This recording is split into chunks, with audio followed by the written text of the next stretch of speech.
Hello दोस्तों, नमस्कार। आपके अपने चैनल हिंदी मिरर पर फिर से आपका स्वागत है। दोस्तों, जैसा कि आपको पता है, टेस्ट सीरीज चल रही है, मैराथन चल रही है और यूपीएससी की आपकी बहुत अच्छे से तैयारी चल रही है। असिस्टेंट प्रोफेसर की सभी अपनी तैयारी में जुटे हुए हैं और आपकी डेट भी नज़दीक आने वाली है 30 अक्टूबर।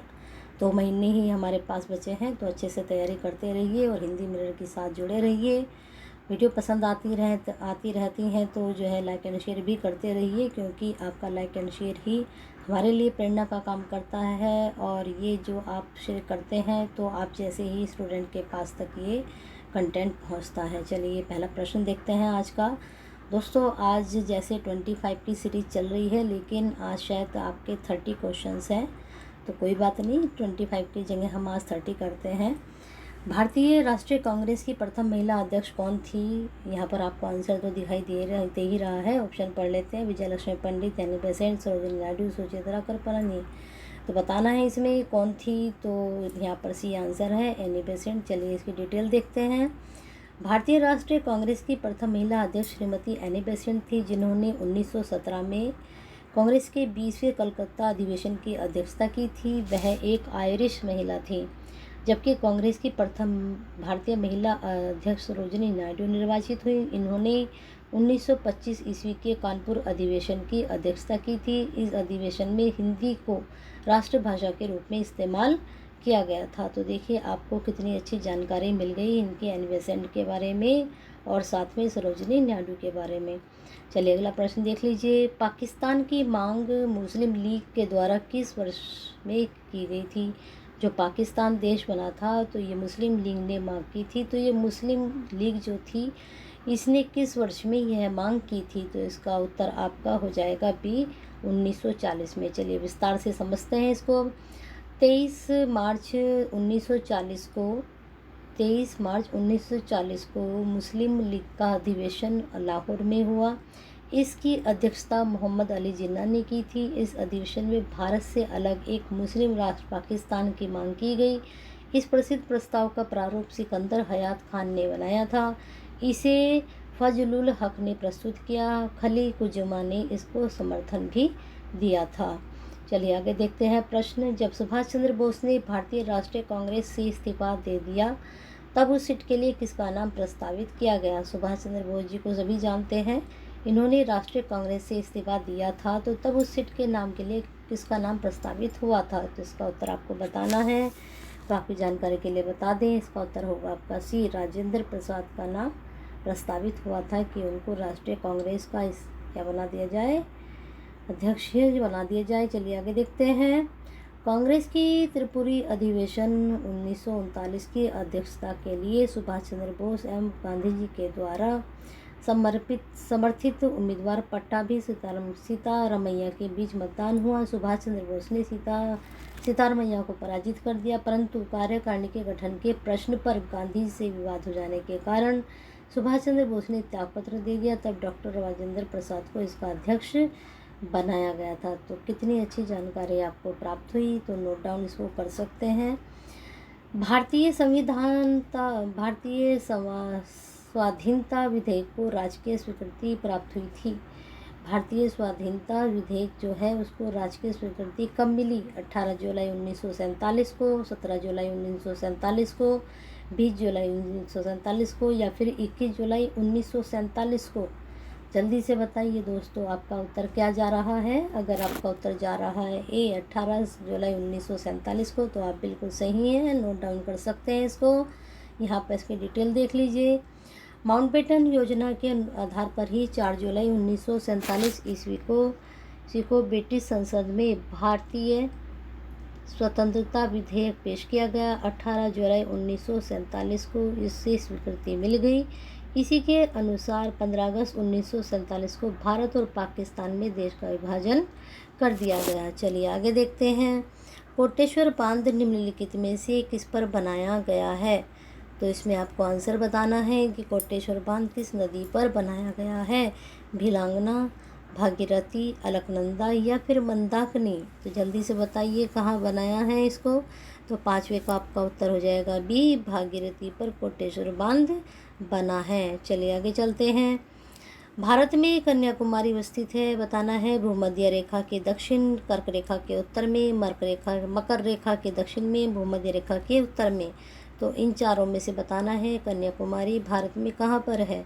तो आपके लिए बता देते हैं, अगर आपने लगाया है डी तो आप बिल्कुल सही जा रहे हैं, भूमध्य रेखा के उत्तर में। चलिए डिटेल देख लीजिए। भारत में कन्याकुमारी की अवस्थित भूमध्य रेखा के उत्तर में है। तमिलनाडु राज्य में अवस्थित कन्याकुमारी भारत भूमि का दक्षिणतम बिंदु है, यानी कि आखिर में आ जाता है, और ये तमिलनाडु में है। अगर आपको कहीं जाना है घूमने के लिए कन्याकुमारी तो तमिलनाडु जाना पड़ेगा। कंचनजंगा शिखर स्थित है, कहाँ पर है कंचनजंगा? नेपाल में, भारत में, चीन में या फिर भूटान में? जल्दी से बताइए कहाँ पर स्थित है कंचनजंगा। तो अगर आप लगा रहे हैं भारत में तो आप बिल्कुल सही है, मुझे लगता है ये उत्तर सभी का सही भी जाएगा। ये इसकी डिटेल है, इसको आप पढ़ सकते हैं। अगला प्रश्न है, निम्नलिखित पर्वतों में से कौन संयुक्त राज्य अमेरिका में अवस्थित नहीं है? ब्लैक फॉरेस्ट पर्वत, ग्रीन पर्वत, रेड पर्वत या फिर वाइट पर्वत? तो जल्दी से बताइए इसका उत्तर कौन सा होगा जो अवस्थित नहीं है। ब्लैक फॉरेस्ट पर्वत जो है संयुक्त राज्य अमेरिका में स्थित नहीं है, बाकी तीनों हैं। चलिए डिटेल देख लीजिए। ब्लैक फॉरेस्ट जर्मनी में स्थित, जबकि ग्रीन पर्वत, रेड पर्वत, वाइट पर्वत संयुक्त राज्य अमेरिका में अवस्थित है। भारतीय संविधान में कल्याणकारी राज्य के विचार को सम्मिलित किया गया है, बताना है प्रस्तावना में, मूल अधिकारों में, चतुर्थ अनुसूची में, राज्य के नीति निर्देशक तत्वों में। तो दोस्तों जल्दी से बताइए, इन चारों में से बताना है कि जो संविधान में कल्याणकारी राज्य का जो विचार है उसको कहाँ सम्मिलित किया गया है। और ये प्रश्न मुझे लगता है मोस्टली सभी का सही जाएगा और जाना भी चाहिए, क्योंकि यह जो प्रश्न है काफ़ी बार आप पढ़ चुके हो। तो उत्तर अगर आप लगा रहे हैं इसमें डी, राज्य के नीति निर्देशक तत्वों में, तो आप बिल्कुल सही जा रहे हैं प्रश्न के लिए। यहाँ पर इसकी डिटेल है, इसको आप पढ़ लीजिए। आगे चलते हैं, इनमें से कौन मूल अधिकार नहीं है? शोषण के विरुद्ध अधिकार, समान कार्य के लिए समान वेतन, कानून की समक्ष समानता, धार्मिक स्वतंत्रता का अधिकार। बताना है मूल अधिकार नहीं है। तो मूल अधिकार अगर आपको पता है तो आपका उत्तर बिल्कुल सही जाना चाहिए। और अगर आप लगा रहे हैं इसमें बी तो बिल्कुल आप सही लगा रहे हैं। समान कार्य के लिए समान वेतन मूल अधिकार नहीं है। यहाँ पर इसकी डिटेल देख लेते हैं पहले। राज्य प्रत्येक नागरिक को, चाहे वह स्त्री पुरुष हो, समान कार्य के लिए समान वेतन का प्रावधान करेगा, ऐसा उल्लेख संविधान के भाग 4 के अनुच्छेद 39 में किया गया है, जो किसी नीति निर्देशक तत्वों के अंतर्गत आता है। जबकि शोषण के विरुद्ध अधिकार, कानून के समक्ष समानता तथा धार्मिक स्वतंत्रता का अधिकार क्या है? मूल अधिकार है। लेकिन ये वाला जो बताया है समान वेतन समान नागरिक, तो ये किसके लिए है? ये है आपका संविधान के भाग 4 अनुच्छेद 39वां में और नीति निर्देशक तत्वों के सिद्धांतों के अंतर्गत आता है। तो बहुत अच्छी जानकारी, इसको नोट डाउन जरूर कर लें, फिर आप भूलेंगे भी नहीं। देख लीजिए अगला, निम्नलिखित में से कौन सा ग्राम पंचायतों की आय के साधन नहीं है? आय का साधन नहीं है, बताना है राज्य सरकार द्वारा अनुदान, कृषि आय पर कर, ऐच्छिक दान या उपहार, या फिर संपत्ति, जानवर और वाहन पर कर। तो बताइए जल्दी से, इनमें से ग्राम पंचायत की आय का साधन नहीं है देखना है। तो 12 का आपका उत्तर अगर आपने लगाया है बी तो बहुत अच्छा, कृषि आय पर कर, ये उनका साधन नहीं है। ठीक है, चलिए आगे देखते हैं प्रश्न। निम्नलिखित में से प्रत्येक 22 अप्रैल को कौन सा दिवस मनाया जाता है? तो ये तो सभी को पता है, 22 अप्रैल, 22 मार्च, ये सब दिवस आपको याद होंगे ही, क्योंकि आप कंपटीशन देते रहते हैं तो ये चीज़ें तो याद हो ही जाती हैं। विश्व पृथ्वी दिवस, विश्व स्वास्थ्य दिवस, अंतर्राष्ट्रीय ओजोन दिवस या विश्व हरित दिवस। तो जल्दी से बताइए अगर आप लगा रहे हैं इसमें ए विश्व पृथ्वी दिवस, तो आप बिल्कुल सही जा रहे हैं। अब हम इनका सामयिका देख लेते हैं कि कौन सा दिवस कब मनाया जाता है। विश्व पृथ्वी दिवस 22 अप्रैल, विश्व स्वास्थ्य दिवस 7 अप्रैल, अंतर्राष्ट्रीय ओजोन दिवस 16 दिसंबर। चलिए आगे चलते हैं प्रश्न पर। अगला प्रश्न है, केंद्र सरकार ने किस तिथि को देश की अदालतों के लिए जजों के चयन में संबंधित कानून को अधिसूचित किया है? तो बताइए जल्दी से इसका उत्तर। 13 जुलाई 2015, 14 अप्रैल 2015, 16 अप्रैल 2015 या 12 अप्रैल 2015। 15। बहुत अच्छा प्रश्न है, नोट डाउन इसको कर सकते हैं आप। तो अगर आपने बी लगाया है 14 अप्रैल 2015 तो आप बिल्कुल उत्तर में सही जा रहे हैं। डिटेल देख लीजिए। केंद्र सरकार ने 14 अप्रैल 2015 को देश की अदालतों के लिए जजों के चयन से संबंधित कानून को अधिसूचित किया। इसके अंतर्गत जजों की नियुक्ति अब कॉलेजियम के बजाय राष्ट्रीय न्यायिक नियुक्ति करेगा। लेकिन सर्वोच्च न्यायालय की 5 सदस्यीय संवैधानिक पीठ ने 16 अक्टूबर 2015 को राष्ट्रीय न्यायिक नियुक्ति आयोग कानून को असंवैधानिक करार देते हुए रद्द कर दिया था। ठीक है। अगला प्रश्न है, निम्नलिखित में से किस देश के किस ग्रंथ में कहा गया है कि वे जो संस्कृत भाषा शुद्ध नहीं बोल सकते थे उन्हें मलेच्छ कहा जाता था। ठीक है, किस ग्रंथ में ऐसा जिक्र किया गया है संस्कृत ग्रंथ में कि जो संस्कृत नहीं बोलते थे उन्हें मलेच्छ कहा जाता था। श्वेताश्वर उपनिषद, गोपथ ब्राह्मण, बृहदारण्यक उपनिषद या शतपथ ब्राह्मण। तो बताइए मलेच्छ किन्हें कहा जाता था जो संस्कृत नहीं बोल पाते थे शुद्ध। तो अगर आप उत्तर लगा रहे हैं इसमें, अगर आपका उत्तर इसमें जा रहा है डी तो आप बिल्कुल सही जा रहे हैं, शतपथ ब्राह्मण। ठीक है, इसको अब थोड़ा डिटेल में जान लेते हैं। यहाँ पर बहुत अच्छा इसके बारे में बताया गया है, इसको आप नोट डाउन जरूर करें। ये नहीं कि आपके एग्ज़ाम के पॉइंट ऑफ व्यू से ही आप इन चीज़ों को पढ़ें, बाद में भी अगर आप इसको करके रखते हैं अपने पास तो बहुत अच्छा है, आपकी नॉलेज बनी रहेगी। शुक्ल यजुर्वेद के ब्राह्मण ग्रंथ शतपथ ब्राह्मण में इस कथन का उल्लेख है कि वे, समझ में आया, यजुर्वेद जो है हमारे जो वेद हैं, सामवेद, अथर्ववेद, ऋग्वेद, तो यजुर्वेद के ब्राह्मण ग्रंथ शतपथ ब्राह्मण में इस कथन का उल्लेख है कि जो संस्कृत भाषा शुद्ध नहीं बोल सकते थे उन्हें मलेच्छ कहा जाता था। याज्ञवल्क्य द्वारा रचित ब्राह्मण ग्रंथों में इस सर्वाधिक प्रामाणिक माना जाता है। शतपथ ब्राह्मण के अनुसार सृष्टि के प्रारंभ में ब्रह्म के 2 रूप थे, मूर्त और अमूर्त। इन्हें यत और त्यत अर्थात सत्य और सत्य भी कहा जाता था। शतपथ ब्राह्मण में 14 कांड हैं जिसमें विभिन्न प्रकार के यज्ञों का पूर्ण एवं विस्तृत अध्ययन भी मिलता है। शतपथ ब्राह्मण में मलेच्छ से अभिप्राय ऐसे व्यक्ति से भी है जो नीच, पापी, दुष्ट, सदाचार का पालन न करने वाला तथा दूसरे देशों से आया वह व्यक्ति जो ब्राह्मण, क्षत्रिय, वैश्य और शूद्र से अलग हो। तो बहुत अच्छी जानकारी आपको प्राप्त हुई इसमें, तो इसको नोट डाउन जरूर करके रखें। अगला प्रश्न है सूची 1 सूची 2। यहाँ पर आपके ये जो हैं राजा हैं इनकी पत्नियों के नाम हैं, तो इसको आप देख लीजिए। यहाँ को हमें मैच करना है, इसको तो करके जल्दी फटाफट इसका मैचिंग। चंद्रगुप्त प्रथम, दत्ता देवी, पहले इसका हम वो देख लेते हैं ऑप्शन से। इसमें A B C D यहाँ पर इसके कूट है, तो इसमें कूट में से मैचिंग करना है हमने। तो आपकी जानकारी के लिए बता दें, इसमें आपका सी उत्तर सही जाएगा। 3, 1, 2, 4। तो चंद्रगुप्त प्रथम की कौन है? कुमार देवी, और समुद्रगुप्त की दत्ता देवी। चंद्रगुप्त द्वितीय की जो है कुबेर नागर। कुमारगुप्त प्रथम की कौन है? अनंत देवी। ठीक है, चलिए आगे चलते हैं प्रश्न पर। यहाँ पर इसका मैचिंग है, देख सकते हैं। अगला प्रश्न है, अर्थशास्त्र पुस्तक के संदर्भ में निम्नलिखित में से कौन सा कथन सही है? यह भारतीय राज शासन के संबंध में उपलब्ध प्राचीनतम उत्कृष्ट रचना है।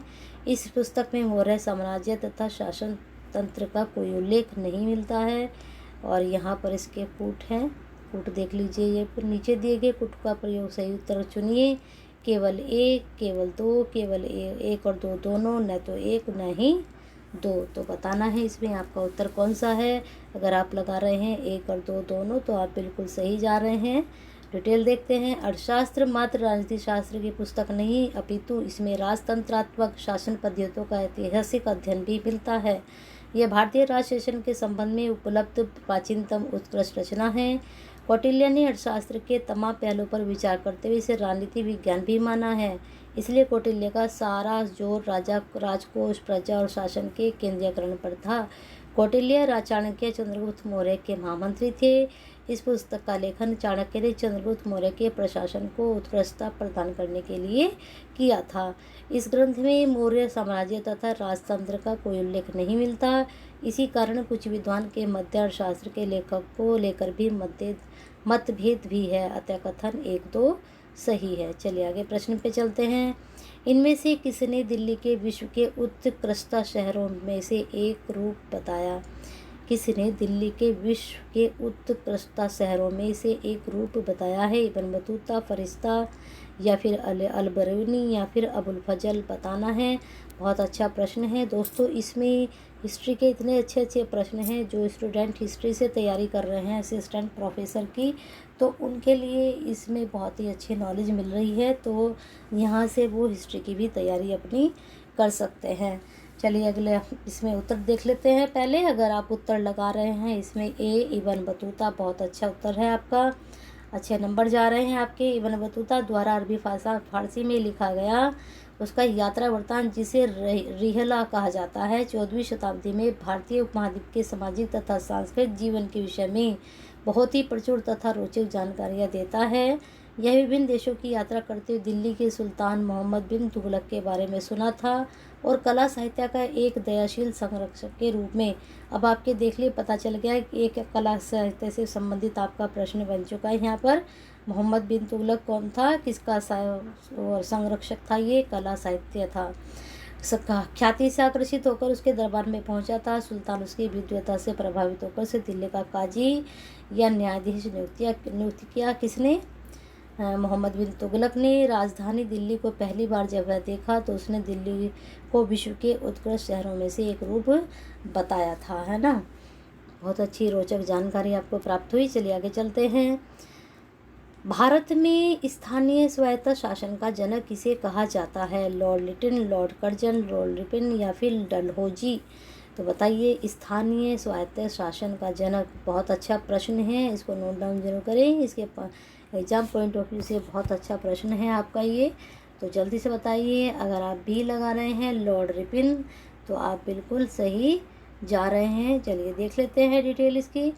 भारत में स्थानीय स्वायत्त शासन का जनक लॉर्ड रिपन को कहा जाता है। लॉर्ड रिपन एक जनतांत्रिक चेतना वाला व्यक्ति थे। उन्होंने 1822 ईस्वी में एक प्रस्तावित पारित कर स्थानीय शासन के लिए निम्न प्रावधान किए। देख लीजिए कौन कौन से प्रावधान थे। स्थानीय बोर्ड को कार्य करने तथा आय के साधन दिए गए। सरकारी बोर्डों का गठन किया गया। बहुत अच्छा कार्य किया इन्होंने। चलिए आगे चलते हैं।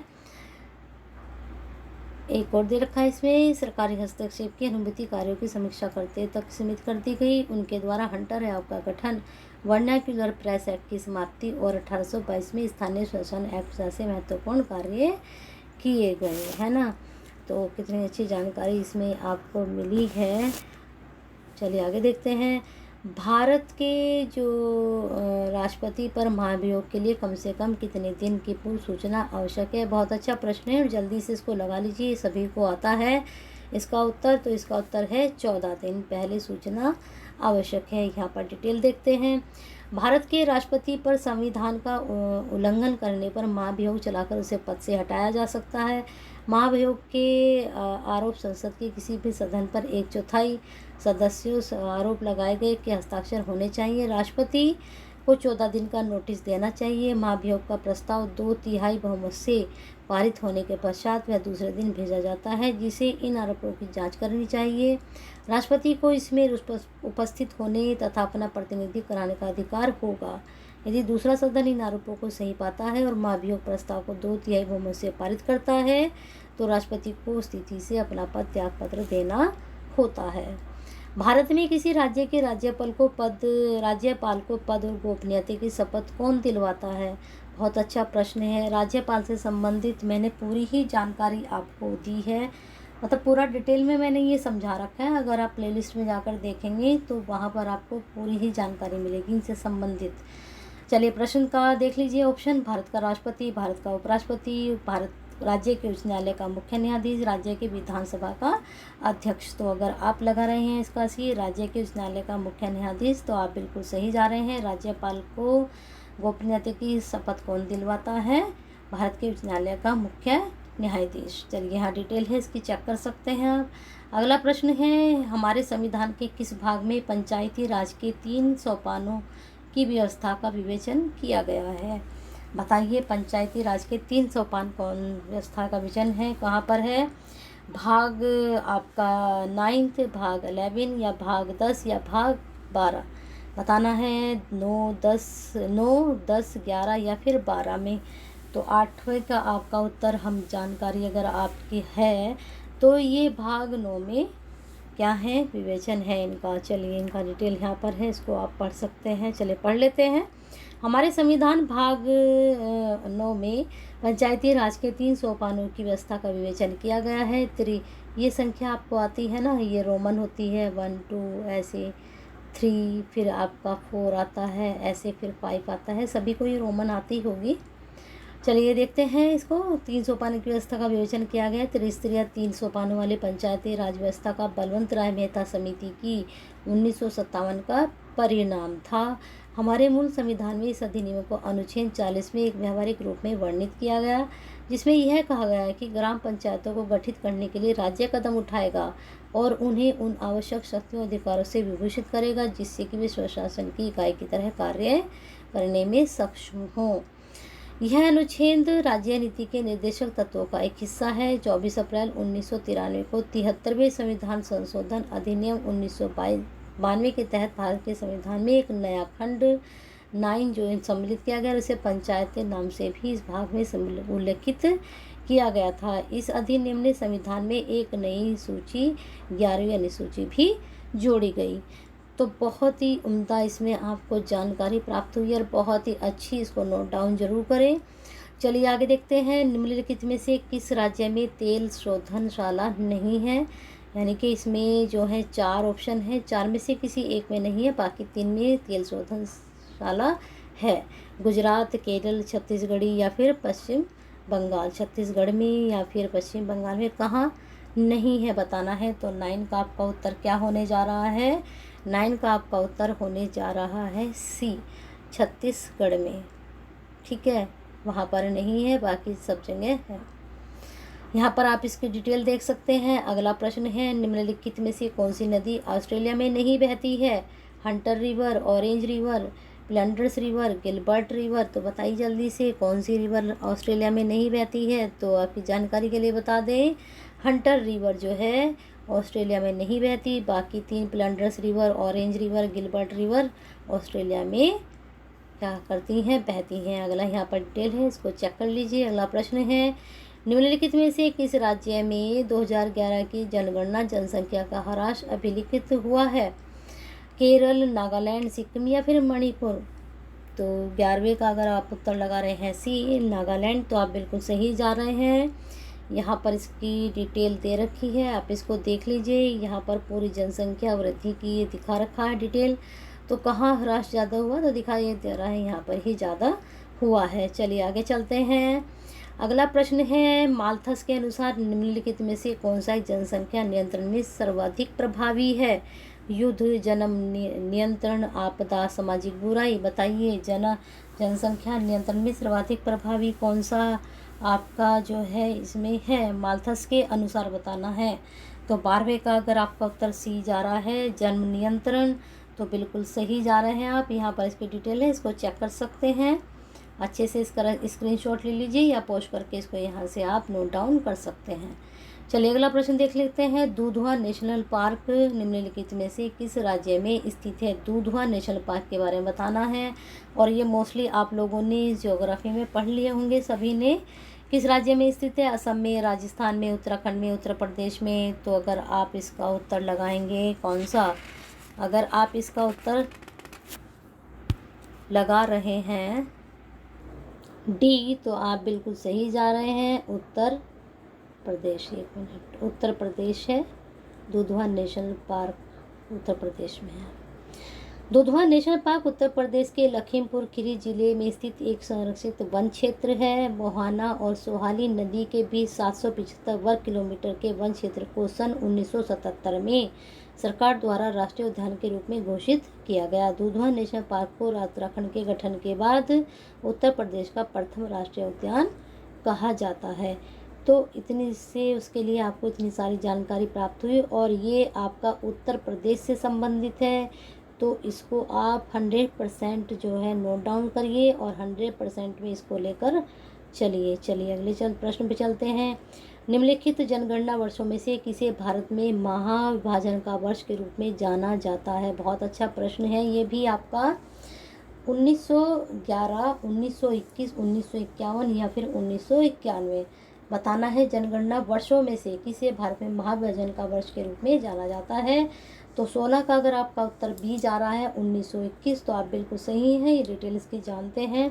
भारत में पहली बार आंशिक जनगणना की शुरुआत 1872 ईस्वी में गवर्नर लॉर्ड मेयो के शासनकाल में शुरू हुई थी, पर किंतु नियमित और प्राधिकृत जनगणना का श्रेय लॉर्ड रिपन को जाता है, जिन्होंने सन 1881 में यह कार्य किया। तब से लेकर आज तक यह होता आ रहा है।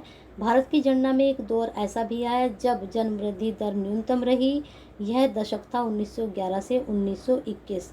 इसलिए वर्ष 1921 को जनगणना वर्षों में से भारत के जनगणना का महाविभाजन वर्ष भी कहा जाता है। बहुत ही अच्छी जानकारी मिली है, ज़रूर इसको नोट डाउन करें। इन फ्यूचर भी इसको अगर आप कहीं पर डिस्कस करते हैं इसके बारे में तो आपको पता रहेगा। ठीक है, चलिए आगे देखते हैं। निम्नलिखित में से किस रोग का प्रतिजैविक द्वारा निदान नहीं किया जा सकता? क्षय रोग, टेटनस, खसरा या फिर हैजा? तो आपकी जानकारी के लिए बताएं, खसरा का जो है प्रतिजैविक द्वारा निदान नहीं किया जा सकता। प्रतिजैविक तो सभी शब्द समझते होंगे क्या होता है। तो इसमें देख लीजिए, क्षय रोग, टिटनेस, हैजा, डिप्थीरिया, सिफिलिस, कुष्ठ रोग आदि सभी जीवाणु बैक्टीरिया से होने वाली बीमारियां हैं जिसका निदान प्रतिजैविक यहाँ पर एंटीबायोटिक के द्वारा किया जा सकता है। जबकि खसरा एक विषाणु वायरस जनित रोग है जिसका निदान प्रतिजैविक द्वारा नहीं किया जा सकता। जैसे शुरू में हमारा कोविड की आई बीमारी, तो हमारा कुछ भी पता नहीं चल रहा था। अब देख लीजिए आगे, ये भी एक वायरस ही है ना। निम्नलिखित युगों में से कौन सा सही सुमेलित नहीं है? कंप्यूटर, रेडियो, बैरोमीटर, डायनामो, इधर इसके यहाँ पर जो है आविष्कारक बताए गए हैं। तो कंप्यूटर भी तो मुझे लगता है सभी को पता है, रेडियो के भी सभी को पता है, बैरोमीटर सभी को पता होंगे, डायनो में दो तो पता ही है आपको। अगर आपको दो भी पता है तो आंसर बिल्कुल सही लगा सकते हैं। चलिए पहले इसका यहाँ पर ये डिटेल, यहाँ पर सीधे डिटेल ही आ गई। मैं सोच रही थी कि ABCD करके इनके कुछ होगा, तो यहाँ पर नहीं है के बारे में बताना है, कौन से नहीं है। तो कंप्यूटर का आपको पता ही है, चार्ल्स बेबेज है। रेडियो के आपको पता है कौन है, जल्दी से लगाइए। अगर आप बिल्कुल सही हैं तो ये आपका गलत होना चाहिए। रेडियो के जो हैं कार्ल बेज नहीं है। रेडियो के जो आविष्कारक हैं यहाँ पर देख लीजिए डिटेल इसकी, तो आपका बी सुमेलित नहीं, क्योंकि रेडियो की खोज कार्ल बेन ने नहीं अपितु गोलिये लमो मार्कोनी ने 1980 में की थी। मार्कोनी तो सभी को पता है शब्द की, ये मार्कोनी ने की थी रेडियो की, लेकिन ये उनका असली जो मूल नेम था ये शायद आपको नहीं पता था। ठीक है, चलिए आगे देखते हैं अब। हाँ, प्रश्न अगला देख लीजिए। मई 2018 में किस राज्य में सैन्य अभ्यास विजय प्रहार संपन्न हुआ? यहाँ पर इसका उत्तर भी आपको दिखाई दे रहा है। तो मई 2018 में सैन्य अभ्यास विजय प्रहार जो है सी यानी कि राजस्थान में संपन्न हुआ था। यहाँ पर इसकी डिटेल जान लेते हैं। वर्ष मई 2018 में संपन्न विजय प्रहार सैन्य अभ्यास भारतीय स्थल थल सेना की दक्षिण पश्चिमी कमान द्वारा राजस्थान में किया गया। सूरतगढ़ के पास महाराज रेंज में युद्धाभ्यास विजय प्रहार के जरिए दुश्मन के परमाणु हमले से निपटने का अभ्यास किया गया। बहुत अच्छा प्रश्न है, इसको जरूर आप नोट डाउन कर सकते हैं। GS की नज़र से भी आप लोग सोचते हैं GS जो आता है 1-2 महीने का, लेकिन कहीं से भी आप वो कुछ भी पूछ सकते हैं आपसे। राष्ट्रीय मंडल खेल 2018 में बैडमिंटन का पहला एकल खिताब किसने जीता? आपको करंट और GS में अंतर तो पता ही होगा। जो पुराना होता चला जाता है वो GS में चला जाता है। करंट में क्या होता है, आप 1-2 महीने का करंट ही पढ़ते हैं। ठीक है, राष्ट्रमंडल खेल 2018 में बैडमिंटन का पहला एकल खिताब किसने जीता था? साइना नेहवाल, PV सिंधु, की गिलनोर या मिशेल ली? तो दोस्तों बताइए किसने जीता था। तो आपका 29 का अगर आपका उत्तर जा रहा है ए, तो आप बिल्कुल सही जा रहे हैं, साइना नेहवाल ने। अब इसकी यहाँ पर डिटेल देख सकते हैं। ठीक है, विश्व प्रेस स्वतंत्रता सूचकांक 2018 में भारत का स्थान है 135वां, 136वां, 138वां, 137वां। तो यहाँ पर जो है आप डिटेल देख लें, इसका शायद आंसर यहाँ पर सही नहीं है। विश्व प्रेस स्वतंत्रता सूचकांक 2019 में दुनिया भर में सर्वेक्षण किए गए 180 देशों में से भारत को 144वां स्थान प्राप्त हुआ और 144वां स्थान यहाँ पर कहीं नहीं है।